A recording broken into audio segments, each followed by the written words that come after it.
السلام عليكم ورحمة الله وبركاته. الحمد لله وبه نستعين على أمور الدنيا والدين، أما بعد.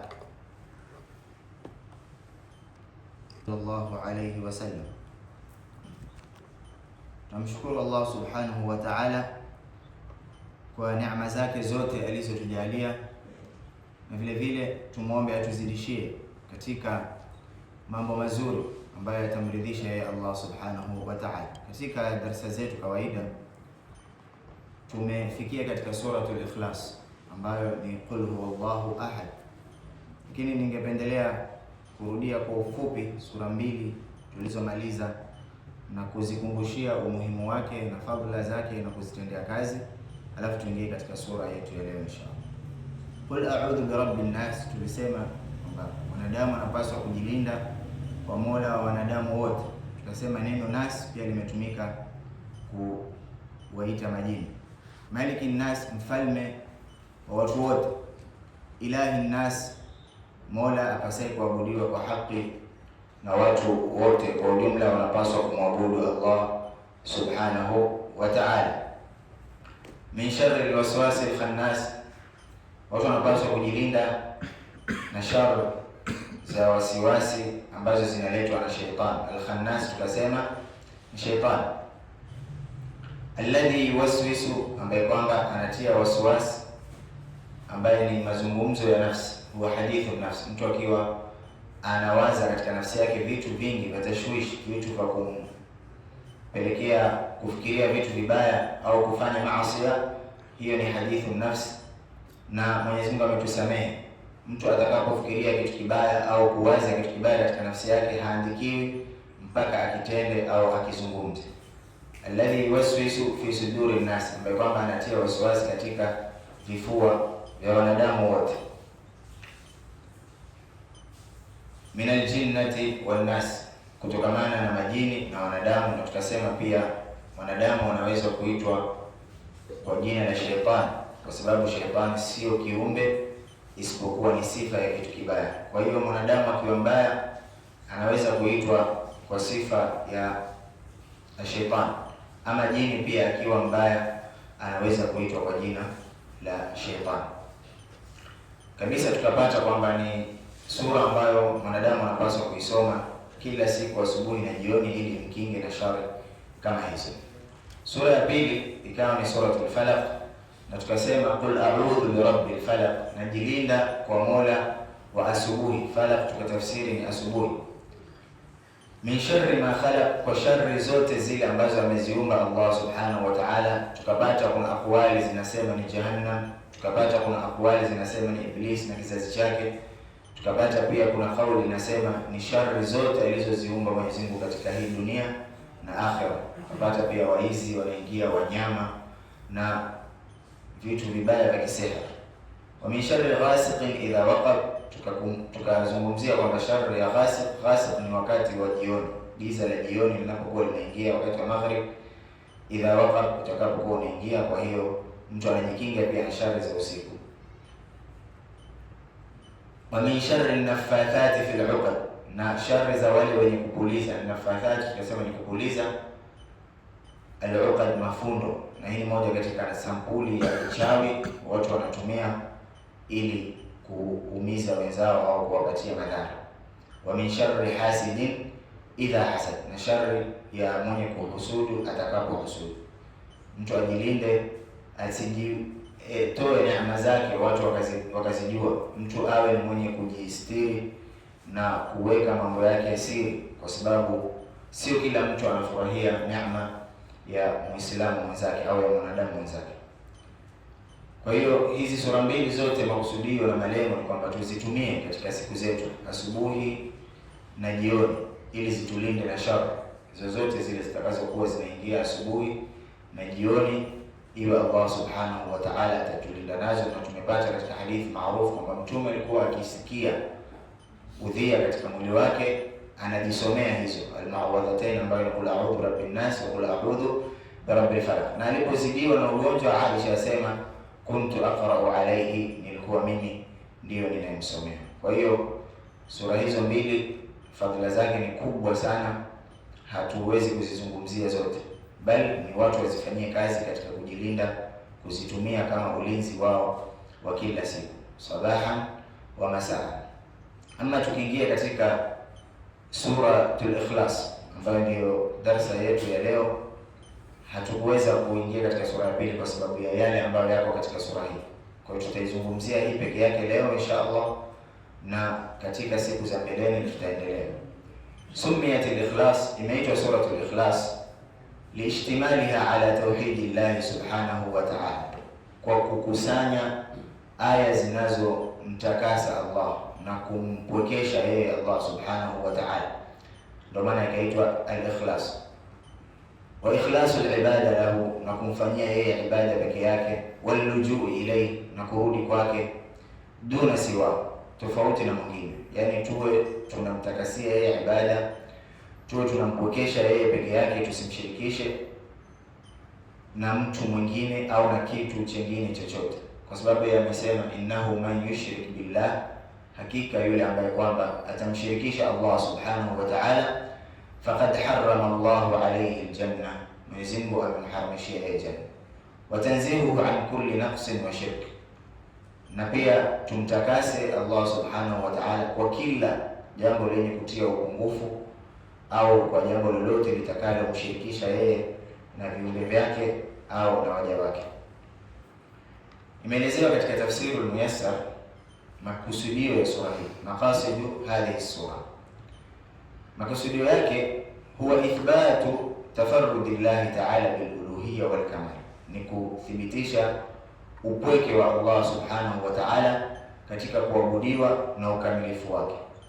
Watanzihu anin nadhir wal mathil, na kumwepusha ama kumtakasa vile vile na yeye kuwa na mfano. Nadhir ni mfano, wal mathil vile vile kuwa na mfano. Kwa hiyo Allah anapaswa kutakaswa kwa kuwa na mshirika au mfano kama yeye.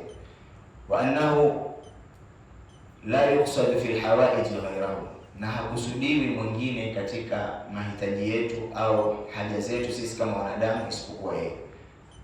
Kwa hiyo katika hii sura tunafundishwa kwamba hatupaswi kumwelekea mwingine au kumkusudia mtu katika matatizo yetu isipokuwa Allah subhanahu wa ta'ala. Pia vile vile makusudio yake arraddu ala man nasaba ila Allah ta'ala alwali walwalad, kurudia au majibu kwa wale walionasibisha au waliompatia Allah subhanahu wa ta'ala nasab kwa kusema ana mtoto ama yeye ni mzazi. Aya ya kwanza Allah subhanahu wa ta'ala anasema, kwanza kabla ya kuingia katika aya tuangalie sababu ya kushukishwa hii sura, sababu nuzul hadhihi sura. An Ubay ibn Ka'b radiyallahu anhuma qala, Ubay ibn Ka'b asema anna al-mushrikun, wale watu waliokuwa ni mushrikين katika mji wa Mtume Muhammad sallallahu alaihi wasallam Makkah, qalu lin-nabiy sallallahu alaihi wasallam, walisema kumwambia Mtume sallallahu alaihi wasallam, ya Muhammad, ewe Muhammad, insib lana rabbuk au sif lana rabbuk, wakasema kumwambia tunasibishie Mola wako, tuambie Mola wako umetoka katika nasabu gani, sisi tunajijua. Kuna Abdu Shams, Abdul Manaf, Kilab, Qusay, zote hizi ni nasab za Waarabu, na kulikuwa na nasab nyingi, walikuwa na makabila mingi ambao walikuwa wakijifakhiri nayo na kujisifu. Kwa hiyo wakaenda kutaka kwa Mtume sallallahu alaihi wasallam nasaba ya Allah subhanahu wa ta'ala. Faanzala Allahu hadhihi sura, Mwenyezi Mungu akashukisha hii sura, Suratul Ikhlas, kwamba qul huwa Allahu ahad Allahu samad lam yalid wa lam yulad wa lam yakul lahu kufuwan ahad. Pia vile vile katika hadithi ya Bwana Mtume Muhammad sallallahu alaihi wasallam anasema, likulli shay'in nisba, kila kitu kina nasaba yake, wa nisbatu Allahi Suratul Ikhlas au qul huwa Allahu ahad. Kila kitu kina nasaba, na nasaba ya Allah subhanahu wa ta'ala ni Suratul Ikhlas. Mwenyezi Mungu asema katika sura hii, na zimekuja katika sababu nuzul nyingi, lakini kulingana na haja tumechukua tu hii moja, lakini nyingine zote ziko katika maana hiyo, ni kwa zimekuja tu kwa alfadh tofauti tofauti. qul huwa Allahu ahad, maana yake ni kwamba huwa alwahid al-ahad, yeye ni mmoja peke yake ambaye yuko peke yake, hana mshirika. La nadhira lahu, hana mfano wake, wala wazira, wala hana waziri vile vile, wala nadid, wala nid, yani mpinzani au mshirika, wala shabih, wala hana mfano, wala adil, wala hana mwenye kutoshana na Allah subhanahu wa ta'ala. Huwa Allahu almutafarridu biluluhiyya, yeye ni Mwenyezi Mungu aliyepwekeka katika kuabudiwa, warububiyya, na katika kutukuzwa kwa ukubwa wake wa kazi anazozitenda, wa asma'ihi wa sifati, na majina yake na sifa zake. La yushrikuhu ahadun fiha, hashiriki mtu mwingine katika sifa hizo katu. Hakuna mtu atakayeweza kushiriki katika sifa za Allah subhanahu wa ta'ala, kwa sababu yeye mwenyewe amesema laysa kamithlihi shay'un wa huwa as-sami'ul basir, hana mfano wake, hawezi kufananishwa Allah na kitu chingine chochote. Kwa hiyo katika hizi sifa tatu, kuabudiwa, kujulikana kwamba yeye ndio mlezi, muumba, mwenye kuhulisha, mwenye kufisha, mwenye kuruzuku, mwenye kuleta shida, mwenye kuleta raha, katika rububia zote hizi apewe yeye peke yake sifa zake, na pia vile vile majina yake na sifa zake haziwezi kushirikiana na mtu mwingine. Na hata hao makafiri wanao kwenda kumshirikisha Allah subhanahu wa ta'ala, watakapotoa majina yao kuwapatia wale miungu yao ambao wanaishirikisha na Allah, hakuna hata mmoja aliyewafikishwa kumuita Mungu yule kwa sifa za Allah subhanahu wa ta'ala. Taona tu wanawapa majina yao ya kishetani, lakini hakuna mtu ataweza kuthubutu kumuita au kuita kitu alichokiumba yeye kwa jina linalokaribia au linalohusisha sifa za Allah subhanahu wa ta'ala. Na zimekuja aya nyingi kuthibitisha kwamba Mwenyezi Mungu ni mmoja. Allah subhanahu wa ta'ala asema katika sura al-Baqara, wa ilahukum ilahun wahidun la ilaha illa huwa ar-rahmanur rahim, mola wenu ni mola mmoja peke yake. Akasema vile vile katika sura as-Safat, inna ilahakum la wahid, hakika mola wenu ni mmoja tu, Allah subhanahu wa ta'ala. Pia vile vile akasema innama Allahu ilahun wahid, hakika Allah subhanahu wa ta'ala ni mola mmoja peke yake. Kwa hiyo ziko aya nyingi zilizokuja kubainisha upweke wa Allah subhanahu wa ta'ala katika kuabudiwa kwake. Vile vile Allah subhanahu wa ta'ala akasema Allahu samad, yeye ndiye ambaye kwamba anategemewa. Katika tafsiri Muyassar anaelezea sema Allahu alladhi kamula fi sifati sharaf, Mwenyezi Mungu ambaye amekamilika katika sifa za kutukuzwa, wal majd, na kuhimidiwa na kupewa heshima, wal udhma, na utukufu, alladhi yaqsiduhu al-khalaiq, ambaye kwamba wanadamu wanamkusudia, fi qada'i al-hawaij, katika kukidhiwa haja zao, waraghaib, na yale mambo ambayo wanayatamani.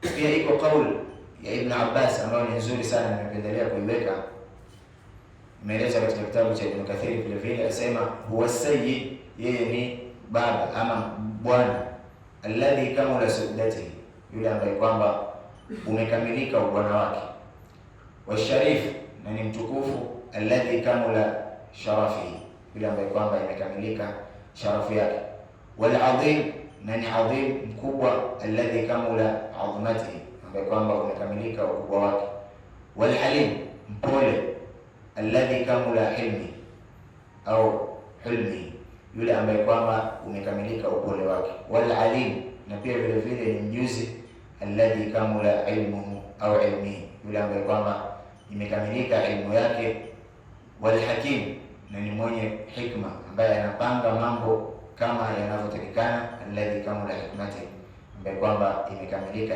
hikma yake, wa huwa alladhi qad kamula fi kulli sifati, na yeye amekamilika katika kila sifa zake, alladhi la tanbaghi illa lahu, sifa ambazo kwamba hazipaswi kukuwa mwingine isipokuwa yeye, laysa lahu kufun, yeye hana mfano, wa laysa kamithlihi shay, wala hakuna kitu ambacho kitakuwa katika mfano wake. Allah subhanahu wa ta'ala amesema kwamba yeye ndiye mkusudiwa katika haja zetu. Kwa hiyo ukisema Allahu Samad, maana yake umekusudia Allah subhanahu wa ta'ala, ambaye kwamba anakusudiwa katika shida na raha na maombi yetu, sote tunamkusudia yeye. Pia vile vile ikasemekana katika kauli nyingine, alladhi la yaakul wala yashrab, yule ambaye kwamba hali wala hana. Kwa hiyo hana kiwiliwili kama cha mwanadamu kwamba atahitaji kula na atahitaji kunywa ili aishi. Kwa hiyo yeye ni nguzo ambayo haiwezi kuanguka hata ikikosa vitu vyote, yeye yenyewe hiyo nguzo inajitosheleza. Vile vile Allah subhanahu wa ta'ala akaendelea katika aya ya 3 akasema, lam yalid wa lam yulad, hakuzaa wala hakuzaliwa.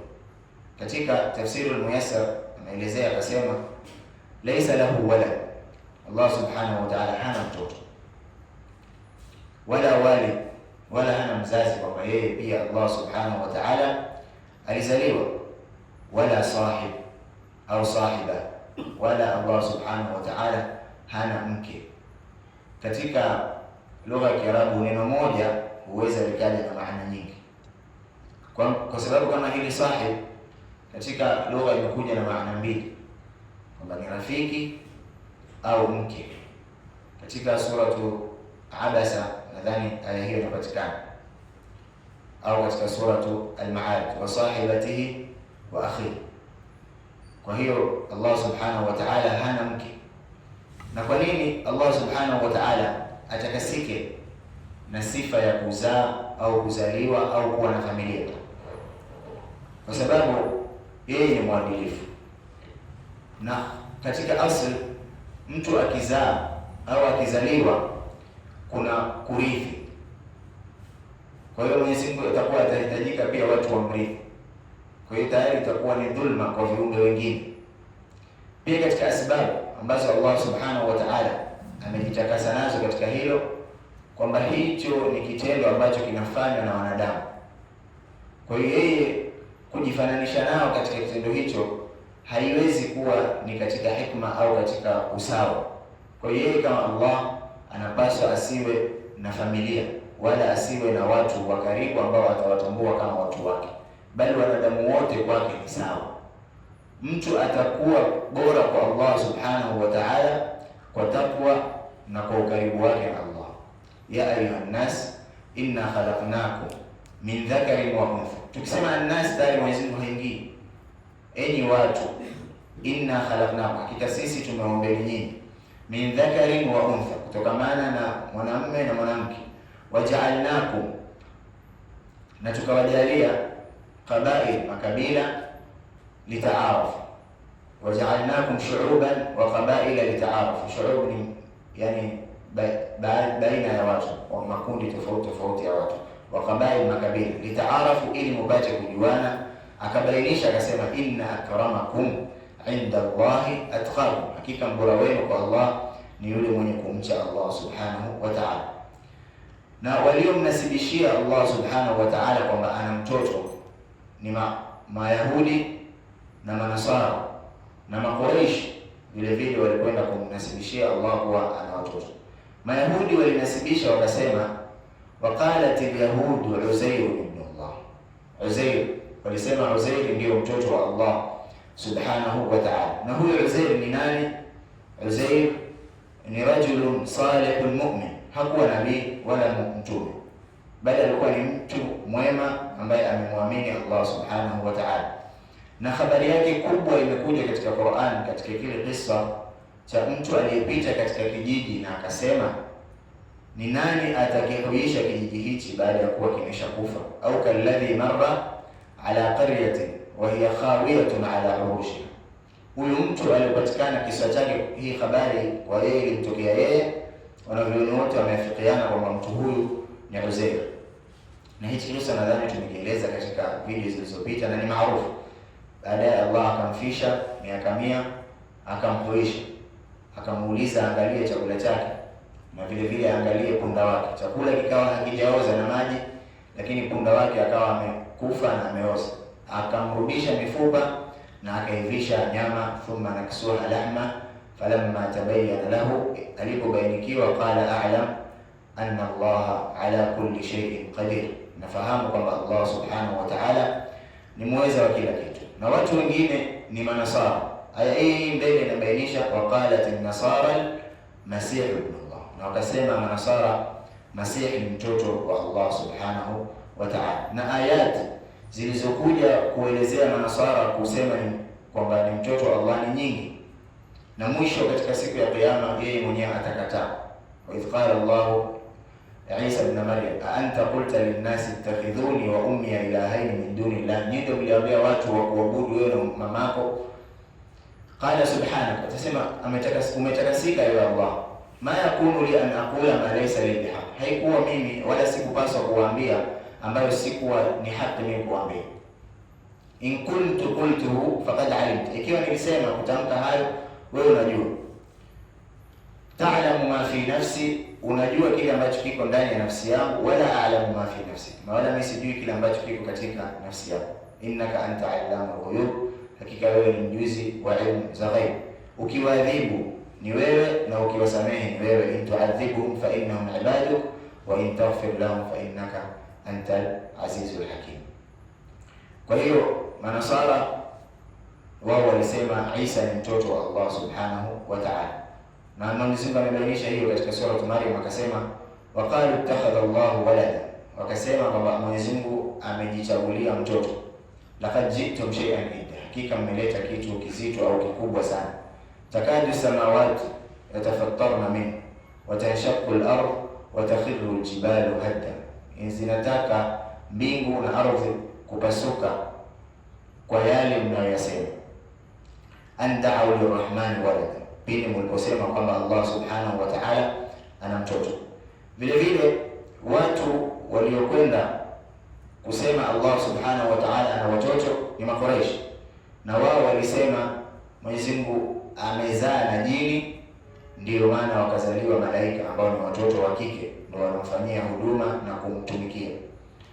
Na Mwenyezi Mungu amekanusha haya masala au haya madai yao katika Qur'an, katika aya nyingi sana.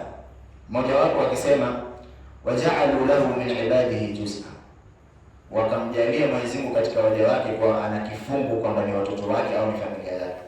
Innal insana lakafurun mubin, hakika mwanadamu ni mwingi mwenye kufuru iliyo dhahiri.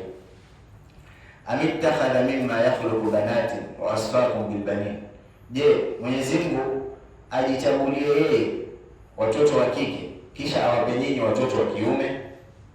Manake wao walikuwa wakisema Mwenyezi Mungu ana watoto wa kike ambao ni malaika, na kweli jina lao malaika ukisoma utapata lina dhamiri ya kike, yani ni untha, lakini haimaanishi kwamba sisi tukatikiwe kwamba hao ni watoto wa kike au ni jinsia ya kike.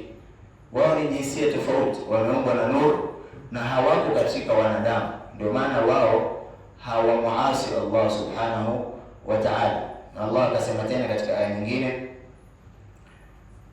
waqalu ittakhadha Allahu walada bal ibadun subhanahu bal ibadun mukramun, wakasema Allah subhanahu wa ta'ala amejichukulia watoto kwamba ana watoto ambao ni malaika. Mwenyezi Mungu akajibu akasema bal ibadun mukramun, bali hao ni waja wa Allah waliokirimiwa au walio na karama. La yasbiqunahu bilqawl, hawatangulizi neno lao mbele ya neno la Allah subhanahu wa ta'ala. La yasbiqunahu bilqawl wa hum bi amrihi ya'malun, na wao kwa amri za Allah wanazitekeleza na wasifanyia kazi. Ndio imekuja katika aya maarufu kwamba la ya'asuna Allah ma amarahum wa yaf'aluna ma yu'marun. Kwa hiyo Mwenyezi Mungu akalikanusha hilo. Pia vile vile akasema katika aya nyingine katika sura An-Najm, alakumudh dhakaru wa lahul untha, yani nyinyi muwe na watoto wa kiume alafu Allah awe na watoto wa kike. Hilo ni jambo ambalo haliwezekani. Pia akasbainisha katika sura As-Safat, akawauliza akasema am khalaqna al-malaikata inathan wa hum shahidun, wao wanasema sisi tumewaumba malaika kwamba ni wa kike na wao walikuwa ni mashahidi. Je, walishuhudia uumbaji wao? Ala innahum min ifkihim la yaqulun, uongo wao wanaosema watakwenda kusema hivyo mbele ya Allah subhanahu wa ta'ala kama wao ni wakweli. walada Allah wa innahum lakadhibun asfafa albanati ala albanin. Je, ajichagulie yeye wanawake awapatie nyinyi wanaume, ambao mkibashiriwa nyinyi watoto wa kike mnakanusha na mnakunja sura zenu. Wa idha bushira ahaduhum bil untha dhalla wajhuhu muswaddan wa huwa kadhib. Kisha Allah subhanahu wa ta'ala akawauliza tena, akamwambia Mtume waulize, fastaftihi, waulize, alirabbika albanatu wa lahum albanun. Je, Mola awe na watoto wa kike wao wawe na watoto wa kiume? Jambo hilo haliwezekani kwa Allah subhanahu wa ta'ala.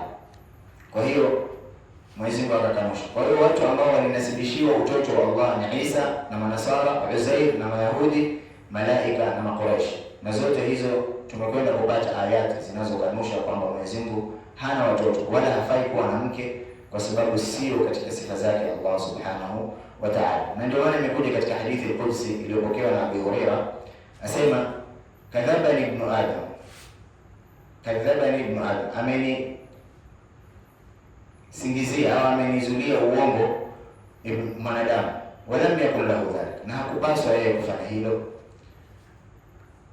walam yakul lahu dhalik, washatamani, na akanitukana, walam yakul lahu dhalik, na hakupaswa pia kufanya hilo.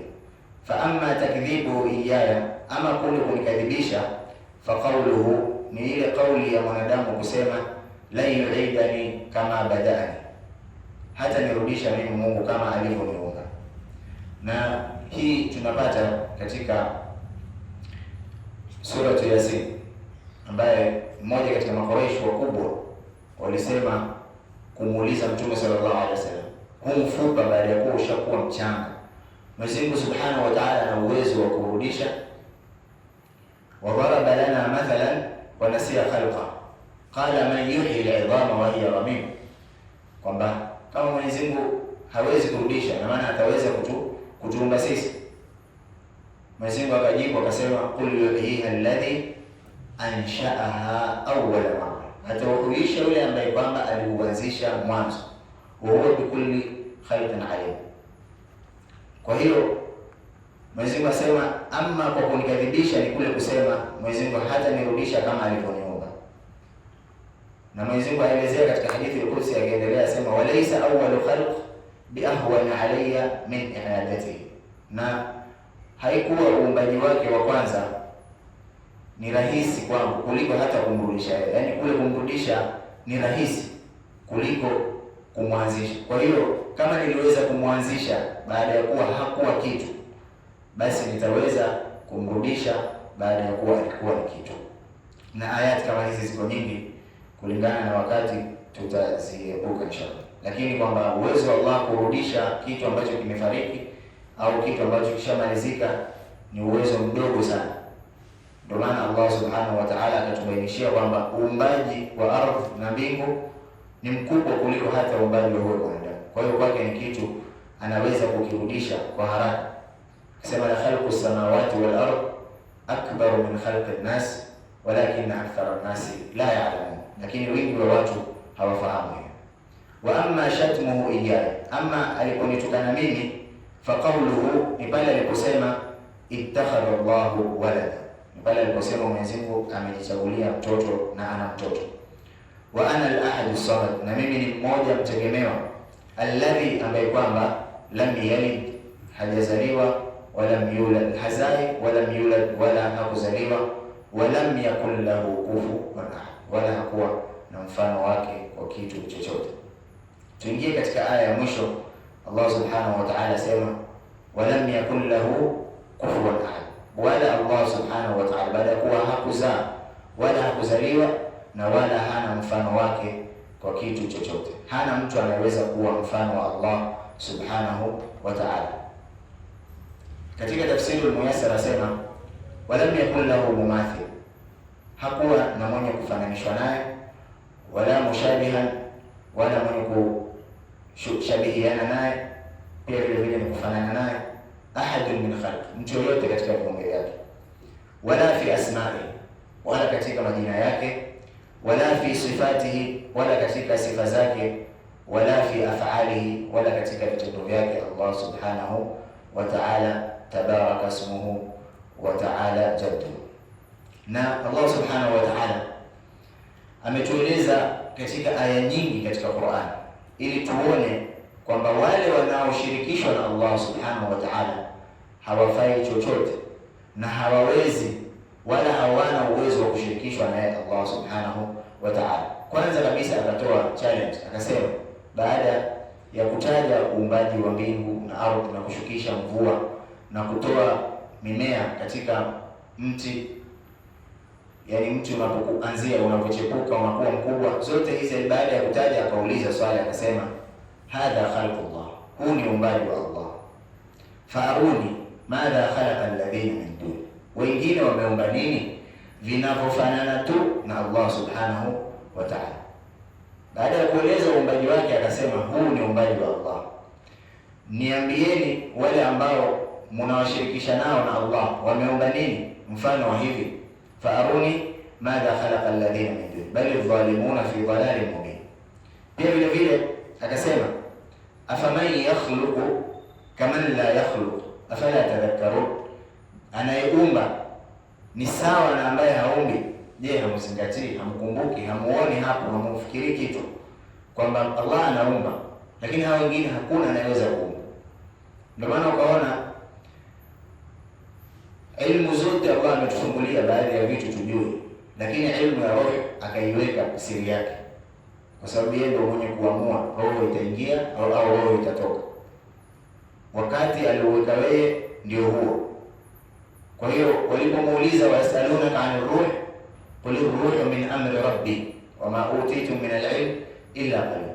Kwanza tu hiyo tutosheleza tuone kwamba sisi hatuwezi kufikia ukubwa wa Allah wala hatuwezi kufanana naye kwa namna yoyote, na yoyote atakayeweka fikra hizi katika akili yake atakuwa amemkosea Allah subhanahu wa ta'ala vibaya sana. Mwenyezi Mungu akauliza tena, ataabuduna ma tanhitun, mnaabudu vile ambavyo mnavitengeza wenyewe kwa mikono yenu, maana yake alasna. Wallahu khalaqakum wama ta'malun, na amewaombeni nyinyi Allah na yale mnayoyatenda. Kwa hiyo zote hizi ni ayat na dalili zaonesha kwamba Allah subhanahu wa ta'ala hawezi kufananishwa na viumbe au na kitu kingine chochote. Katika suratul Anbiya Allah subhanahu wa ta'ala anasema afata'buduna min dunillah, je mnaabudu asiyekuwa Allah subhanahu wa ta'ala, ma la yanfa'ukum shay'an, ambaye kwamba hawadhuru ama hawanufaishi na kitu chochote, wala yadhurukum, wala hawezi kuwadhuru.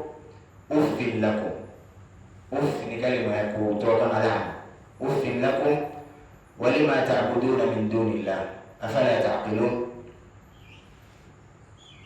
yani mulaniwe nyinyi ama iharibike ama iwe kitendo kibaya cha nyinyi kuabudu hao na hao mnaoabudu, je hamzingatii? Ndio maana Allah subhanahu wa ta'ala alipotaka kumwafahamisha yule mja ambaye alikuwa ana kiburi katika nafsi yake, ambaye ni Namrud au Nimrud, Nabii Ibrahim alipokuwa akilingania watu wamwabudu Allah subhanahu wa ta'ala, wasimshirikishe, wamtakasia ibada, wamwabudu yeye peke yake, huyu akawa ni mwenye kunadi yeye pia akataka watu wamwabudu. Kwa hiyo Allah subhanahu wa ta'ala akamtuma Ibrahim. Ni kisa kikubwa kwamba aliitwa na yule mfalme mwenyewe na kumuuliza baadhi ya maswali. Akamuuliza, Mola wako anafanya nini? Kile ambacho mimi siwezi kukifanya. Wewe wapaswa kuniabudu mimi. Ibrahim akamwambia, mimi siwezi kukuabudu. Mimi nitamwabudu Allah ambaye ameniumba. Nimrud akamuuliza, Mola wako anafanya kipi ambacho mimi siwezi kukifanya? Ndio Allah subhanahu wa ta'ala sema katika sura al-Baqara, alam tara ila alladhi hajja Ibrahima fi rabbi an ataahu Allahu al-mulk. Mungu alipompatia ufalme akawa ni mwenye kumfanyia Ibrahim hujja na kumuuliza swali kama hili, Mungu wako anaweza kufanya nini kile ambacho mimi siwezi kukifanya? Ibrahim akamwambia, rabbi alladhi yuhyi wa yumit, Mola wangu ni yule ambaye kwamba anahuisha na anafisha. Kwa akili zake za kikafiri na kishirki akasema, ana uhyi wa umit. Qala ana uhyi wa umit, mimi pia naweza kuhuisha na kufisha. na akamchukua wafungwa wawili, akamuua mmoja, akamsamehe mmoja, kwamba hii kwake yeye amehuisha na kufisha. Na angalia Allah subhanahu wa ta'ala anavyoamiliana na hawa watu ambao wanamkosea kwa njia nzuri. Lau Allah angetaka kumuonesha ukubwa wake pale pale, yule ambaye alitaka kumuua asingeweza kumuua kama Allah angepitisha kauli asifi. Ama tufahamu hivi, Ibrahim alichukua kisu kabisa, akataka kumchinja mtoto wake, lakini hakuweza. Lakini Mwenyezi Mungu akasema, akapitisha nuwallihi ma tawalla, kwamba yale wanayotaka sisi tunawasahihisha. Akamuua na akafariki. Lakini Mwenyezi Mungu hivi kwamba alitaka kumfundisha na afahamu kwamba kuna vitu hawezi kuvifanya hata akafanya nini. Kwa hiyo yule akafariki, yeye akawa ni mwenye kunadi kwamba mimi nimeweza, nimeua na nimesamehe. Na Ibrahim Mwenyezi Mungu akampatia taufiki. Hakutaka kushindana naye pale kumfahamisha, kumwambia kwamba haikukusudiwa hivyo. Ilikusudiwa kuumba mtoto kuingia tumboni na sio kusamehe. Kwa hiyo hakupelekana naye hivyo kwa akili zake. Akamtolea hoja nyingine. Akamwambia, fa inna Allaha ya'ti bishamsi min al-mashriq fa'ti biha min al-maghrib. Sasa wewe kama kidume sana, manake mjuaji, wajua sana. Mwenyezi Mungu katika kazi zake na ukubwa wake anatoa jua upande wa mashariki likienda maghrib. Wewe ilitoa maghrib kulipeleka mashariki. Na hapa pia tunafahamu kitu. Mwenyezi Mungu alipatia Ibrahim taufiki, kwa sababu kama angemwambia tu alitoe mashariki, angemwambia njoo asubuhi kesho, na akaenda akamwambia limetokea huko. Lakini Mwenyezi Mungu alipatia taufiki, yani akageuza kidogo ili mtihani ukawa mzito. Akamwambia, inna Allaha ya'ti bishamsi min al-mashriq, wewe sasa fa'ti biha min al-maghrib fabuhita alladhi kafara. Wakashindwa kujibu wale ambao wamekufuru katika uwezo wa Allah subhanahu wa ta'ala na kumshirikisha. Mwisho kabisa, alafu tutataja baadhi ya vitu. Allah subhanahu wa ta'ala akaeleza katika sura Fatir, asema yuliju al-layla fi an-nahar, yeye ndio mwenye kutoa usiku katika mchana, yani zinapishana. Wa yuliju an-nahara fi al-layl, na vile vile Allah subhanahu wa ta'ala anautoa au anaupitisha mchana katika usiku. Wasakhara ash-shamsa wal qamara, na akasakhirisha akazidalilisha, maana zinatii amri yake jua na mwezi. Kullu yajri li ajalin musamma, zote hizi zinaenda kwa ajali au kwa viwango vilivyopangiwa. Hapa kuna masala ya haya ya jua na mwezi. Sitaki niingie sana huko kwa sababu yanaingiliana na masala ya kisukuli na saikolojia ya elimu ya skuli. Lakini sisi katika itikadi ya Kiislamu tunapaswa tuamini kinachotembea ni jua na mwezi. Hizi ndio zinazotembea. Lakini kutuambia dunia sijui inazunguka katika Qur'an ama katika itikadi ya Kiislamu ni vitu ambavyo haviingii katika akili. Masala ya kwamba kuna vitu huko juu katika elimu nyingine hatujui ni elimu ya Allah subhanahu wa ta'ala. Lakini Mwenyezi Mungu amebainisha katika sura ya Yasin, wa ayatun lahum laylu nasbahu minhu an-nahar fa idha hum mudlimun wash-shamsu tajri limustaqarrin laha dhalika taqdiru al-aziz al-alim wal-qamara qaddarnahu manazil, na mwezi tumeupangia mashukio, yani stages, ile tarehe zake, mwezi mdogo wa katikati wa vipi, hata hada kala rujul qadim, mpaka urudi kama karara la tende lililokauka, manake ukao mwembamba ukakunjika. La shamsu yanbaghi laha, mwezi jua halipaswi kuupita mwezi, antudrika al-qamar wala al-laylu sabiqu an-nahar, wala usiku kupita mchana, manake usiku katangulia. Ulikuwa yafai ingie mchana ukabaki usiku, haiwezi.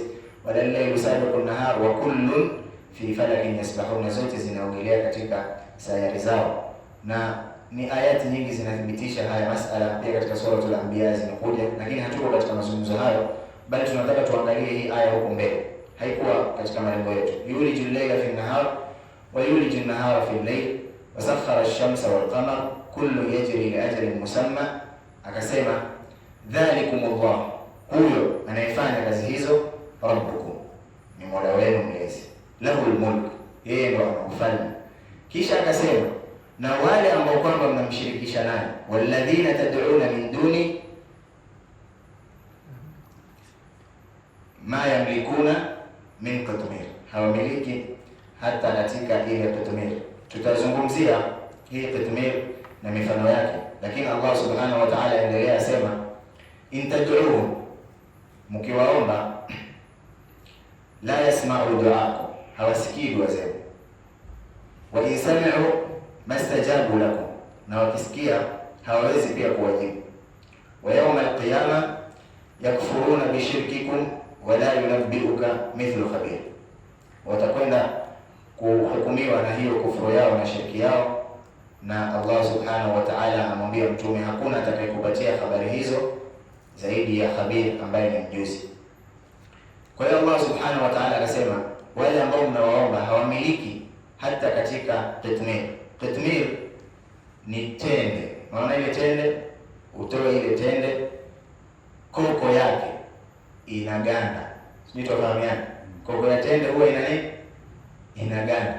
Sasa Mwenyezi Mungu asema, hao mnaowashirikisha na mimi hawamiliki hata hiyo.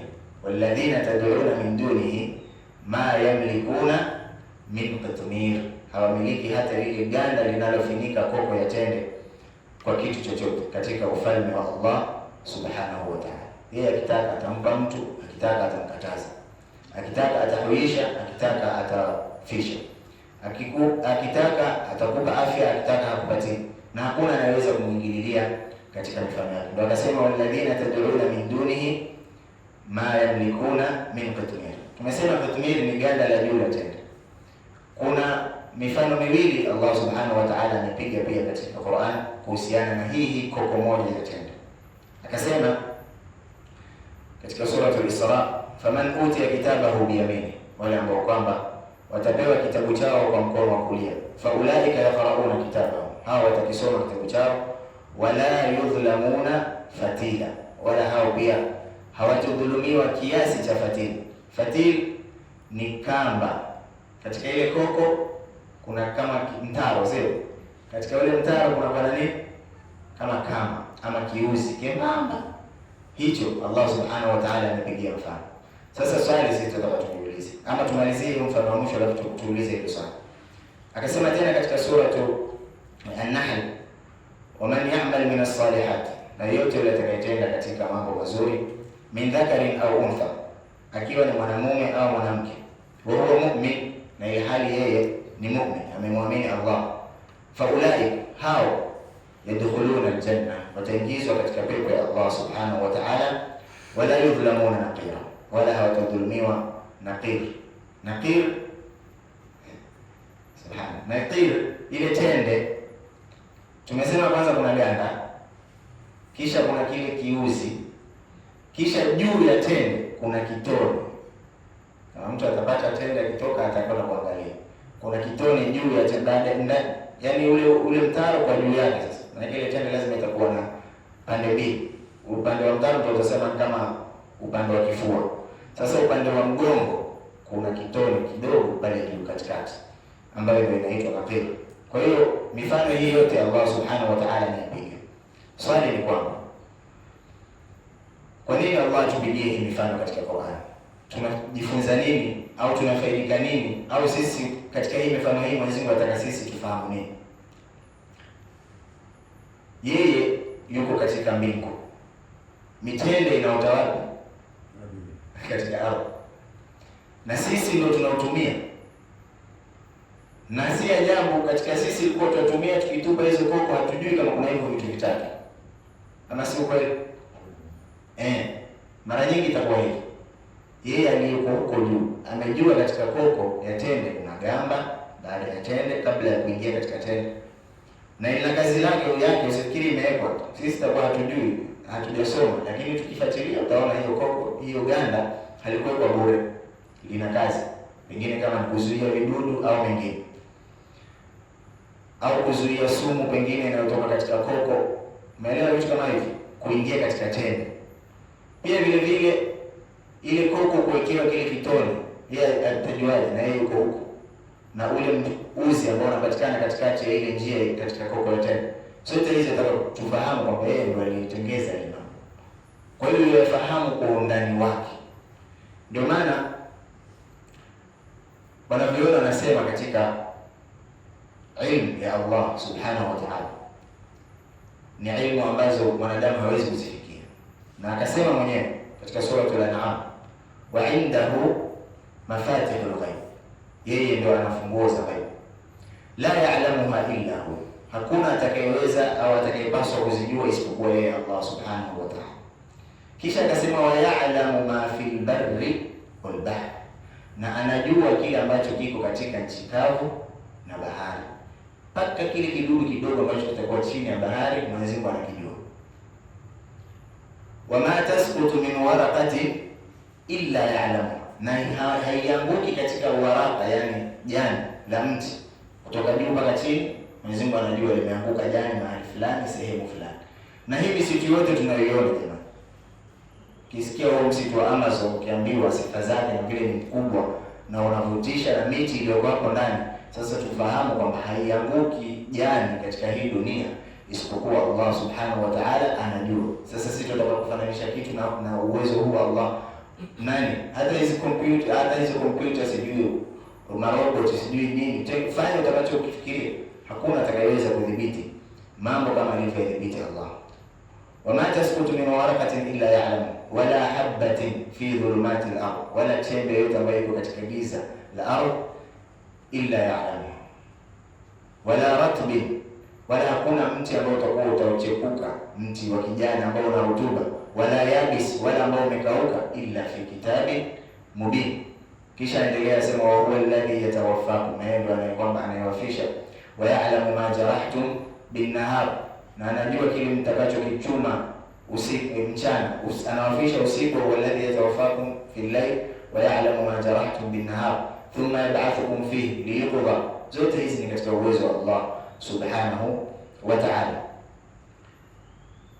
Katika elimu hizo miongoni mwao kuna mambo matano lazima Muislamu ajue kwamba haya hayawezi kufanywa na mwanadamu isipokuwa Allah. Ameeleza katika sura Luqman akisema inna Allaha indahu ilmu saa, Mwenyezi Mungu peke yake ndiyo ana ilmu ya siku ya Kiyama. Yasalunaka anis saa qul innama ilmuha inda Allah, inna Allaha indahu ilmu saa wa yunazzilu al-ghayth, na yeye ndiyo mwenye kushukisha mvua. Wa ya'lamu ma fil barri wal bahr, na yeye ndiyo anajua kile ambacho kiko. Wa ya'lamu ma fil arham, na yeye anajua kile ambacho kiko katika tumbo la mzazi, ikiwa ni mtoto wa kiume au mtoto wa kike. Na hapa elimu za wanadamu zimeweza kufunguka kufikia, lakini bado tuambieni, huyu mtoto atakuwa mwema atakuwa mbaya? Nani ataweza kukwambia? Sasa tumesema mtoto ni mwanamke, sawa, mapacha tumejua. Hatuambieni akiwa mkubwa atakuwa mtu gani, atakuwa dokta, atakuwa mtu wa kuheshimiwa, au atakuwa teja, au atakuwa mtu mbaya. Tuambieni shaqiyun au sa'id, hakuna mtu ataweza kukwambia. Kwa hiyo bado inabakia elimu ya Allah kwamba wa ya'lamu ma fil arham. Hichi ni jambo la tatu. Kisha Mwenyezi Mungu anajua wa ya'lamu ma fil arham wa ma tadri nafsun madha taksibu ghada, na nafsi haijui kesho itachuma nini. Wa ma tadri nafsun bi ayi ardhin tamut, na nafsi haijui itafariki katika ardhi gani. Kwa hiyo hizi ni mambo matano ambayo Allah subhanahu wa ta'ala anayajua, hakuna mtu mwingine ataweza kuyajua zaidi yake. Mwisho kabisa kumalizia, wanavyoni pia wamesema kuna mambo manne lazima ikae katika akili yako kwamba hayawezekani isipokuwa kwa uwezo wa Allah subhanahu wa ta'ala. Jambo la kwanza kwamba yeye ndio muumba, na jambo la pili yeye ndio mwenye kuturuzuku, jambo la tatu yeye ndio mwenye kufisha, na la mwisho yeye ndio mwenye kuhuisha. Mwenyezi Mungu amekusanya haya katika sura Rum akisema Allahu alladhi khalaqakum thumma razaqakum thumma yumitukum thumma yuhyikum. Kisha akauliza swali, hal min shurakaikum, je, katika wale watu mnaonishirikisha nao, wale mnaoabudu, man yaf'alu min dhalikum min shay, kuna anayeweza kufanya katika hayo mambo mangapi? Manne: kuumba, kuruzuku na kufisha na kuhuisha. Mwenyezi Mungu ameuliza, je, hao mnaonishirikisha nao kuna yoyote yule ambaye kwamba ataweza kufanya mambo hayo subhanahu wa ta'ala amma yushrikun, ametakasika Allah kwa yale ambayo wanamshirikisha. Mwisho kabisa tutaje fadhila ya hii sura na kufunga inshallah. Katika fadhila zake imepokea katika hadithi ya Aisha radhiallahu anha anna nabiy sallallahu alayhi wasallam ba'atha rajulan ala sariya, alimtuma mtu katika sariya. Sariya ni vita ambavyo Mtume sallallahu alayhi wasallam hakuhudhuria. Ukisema ghazwa ni vita alivyohudhuria Mtume sallallahu alayhi wasallam, lakini ukisema sariya ni vita ambavyo hakuhudhuria Mtume sallallahu alayhi wasallam. Walitumwa watu, kikundi cha watu wakaenda katika vita na hakukuwa katika wao Mtume sallallahu alayhi wasallam. Na mtu mmoja katika hao alikuwa akiswalisha kila siku, wakana yaqra li ashabihi fi salati, na alikuwa akisoma hii sura kila siku katika sala. Fayakhtimu bihi, akawa akisoma sura nyingine anakamilisha na qul huwallah. Falamma raja'u, waliporudi kwa Mtume sallallahu alayhi wasallam, dhakaru dhalik linnabii sallallahu alayhi wasallam, wakataja hilo jambo kwa Mtume sallallahu alayhi wasallam kwamba kulikuwa na hivi na hivi, huyu bwana kile atuswalisha lazima amalizie na suratul Ikhlas. Faqala an-nabii sallallahu alayhi wasallam, akasema Mtume sallallahu alayhi wasallam kuwaambia, saluhu, muulizeni, li ayi shay'in yasna'u dhalik, kwa nini au kwa jambo gani anafanya hivyo? Fasaluhu, wakamuuliza. Faqala li'annaha sifatu ar-rahman wa ana uhibbu an aqra biha, kwa sababu hiyo sura ni sifa za Allah subhanahu wa ta'ala na mimi napenda nisome kupitia sura hii. Faqala an-nabii sallallahu alayhi wasallam, akhbiruhu anna Allah ta'ala yuhibbu, mwambieni kwamba Mwenyezi Mungu pia anampenda yeye. Kwa hiyo kukithirisha kusoma sura al-Ikhlas ni moja katika sababu za kupendwa na Allah subhanahu wa ta'ala. Nimekuja katika riwaya nyingine, wale watu walikuwa wakiswalishwa na huyu sahaba, faqalu lahu ala taktafi biha au tatrukha, hautosheki nayo, maana kumaliza Fatiha ukaisoma tu sura al-Ikhlas ikakutosha, au taktafi biha, au ukaiacha kabisa, uisome hiyo peke yake ama uiache. Faqala in radhitum fala bas, mkiridhia niswalishe nayo kila siku niisome, sawa, nitawaswalisha. Wa illa fala ummakum, kama hamtakubali niisome basi sitawaswalisha. Fakana, na ilikuwa katika hiyo sehemu, ma hunaka ahadun aqra min, hakukuwa na mtu mwenye kuwa akisoma zaidi yake, yani alihifadhi Qur'ani nyingi. Kwa hiyo akabidi wamwache afanye hivyo, na alipokwenda kwa Mtume sallallahu alaihi wasallam akabainishiwa kwamba aendelee, na Mwenyezi Mungu pia anampenda kwa kitendo hicho.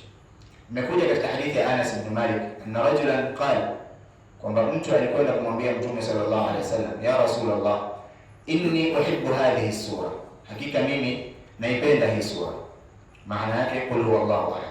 Faqala an-nabii sallallahu alaihi wasallam, inna hubbaka iyyaha au inna hubbuka iyyaha, kule kwa wewe kuipenda hiyo sura, adkhalaka al-janna, imekuingiza peponi. An Abi Ayyub, pia vile vile katika hadithi iliyopokewa na Abi Ayyub an nabii sallallahu alayhi wasallam, kutoka kwa Mtume sallallahu alayhi wasallam, qala, akasema, ayaajizu ahadukum, anashindwa mmoja wenu, an yaqra thuluth al-Qur'an, anashindwa mmoja wenu kuisoma thuluth al-Qur'an fi lailatin, katika usiku mmoja. Fa innahu man qaraa biqul huwallahu ahad fi lailatin, hakika yule ambaye ataisoma suratul Ikhlas katika usiku, faqad qaraa laila idhin thuluth al-Qur'an, atakuwa mtu huyo katika usiku huo amesoma thuluth ya Qur'an. Na pia zimekuja katika hadithi nyingi sana za fadhila ya hii sura, miongoni mwao kwamba mtu anajengewa nyumba katika pepo ya Allah subhanahu wa ta'ala. Mtu atakuwa ni kama amesoma Qur'ani yote, au akisoma mara 11. Nyingine ni dhaifu, lakini haijalishi, almuhimu hii sura ni sura ya kusoma. Na hapa nataka niulize kitu kidogo, tusaidiane katika hisabu. Tukisema thuluthul Qur'an itakuwa ni kiasi gani? Qur'ani ina juzuu 30, thuluthi yake itakuwa ni vipi? 10. Kwa hiyo itakuwa imegawanywa makundi matatu, thuluthi yake itakuwa ni juzuu 10. Juzuu 10 ni karatasi 50 au 100, karatasi 100, kwa sababu juzuu moja ina karatasi 10. Kwa hiyo juzuu moja karatasi 10 mpaka juzuu 10 hiyo ni 100. Kwa kuisoma tu qul huwallahu ahad, Allahu samad, lam yalid wa lam yulad wa lam yakul lahu kufuwan ahad. Ukisoma tu hivyo katika usiku wako mmoja ni kama umesoma juzuu 10 katika Qur'an ya Allah subhanahu wa ta'ala. Naomba nikomee hapa insha Allah, kwa yoyote yule ambaye atakuwa anasali